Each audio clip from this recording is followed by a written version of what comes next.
The Lying Goat and the Three Brothers. Once upon a time, there lived a man who owned a goat. One day, he said to his youngest son, "Take this goat to the fields and let it graze." The boy did as he was told. He took the goat to the meadow and fed it well all day. That night, the father asked the goat, "Did you eat well today?" The goat lied and said, "How could I eat? There was no grass at all. Your son tied me in a dry place and went off to play." The father became furious and punished his innocent son. Heartbroken, the boy left home in the middle of the night.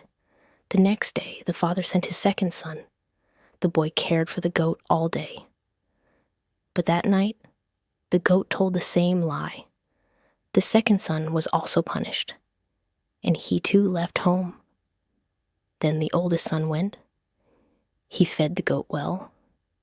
But again, the goat lied. The father beat him as well, and the third son left home too. The next day, the father himself took the goat to the field. He fed it carefully all day. That night he asked, "Did you eat well today?" The goat replied, "May God bless your sons. There was nothing to eat where you took me."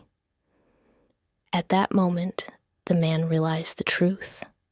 The goat had been lying all along. In anger, he tied the goat to a wild mule and set it loose in the desert. Now listen to what happened to the sons. The youngest son found work with a shepherd. The second son became an apprentice to a coppersmith. And the oldest son worked with a stonecutter. Years passed. One day, the oldest son missed his family and decided to return home. His master gave him a magical hand mill and said, "Whatever food you wish for, turn this mill, and it will appear."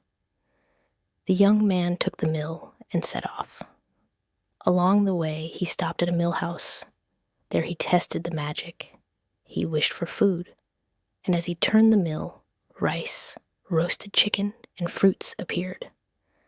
The miller saw this and decided to steal it. That night, he replaced the magical mill with an ordinary one. The young man returned home and told his father, "I can provide everything now. Arrange my marriage." But on the wedding night, no matter how much he turned the mill, nothing came out. The wedding was ruined. Later, the second brother returned home. His master had given him a magical bowl. "Whatever you desire," he was told, "just tap the bowl with a spoon, and it will be ready." But on his journey, he stopped at the same mill house. The miller tricked him too, and stole the magical bowl. Back home, the same disaster happened. Finally, the youngest brother returned. The shepherd had given him a stick. He said, "If you ever face trouble, say, 'Come out,' and 100 men with sticks will appear to help you. Say, 'Go back,' and they will disappear." The boy traveled home and stopped at the same mill house. There he saw the miller selling food from the magical mill and bowl. The boy understood everything. He said to the stick, "Come out." At once, 100 men with sticks appeared and beat the miller. Terrified, the miller confessed and returned the stolen items. The three brothers were reunited. This time, everything worked. They married and lived happily ever after.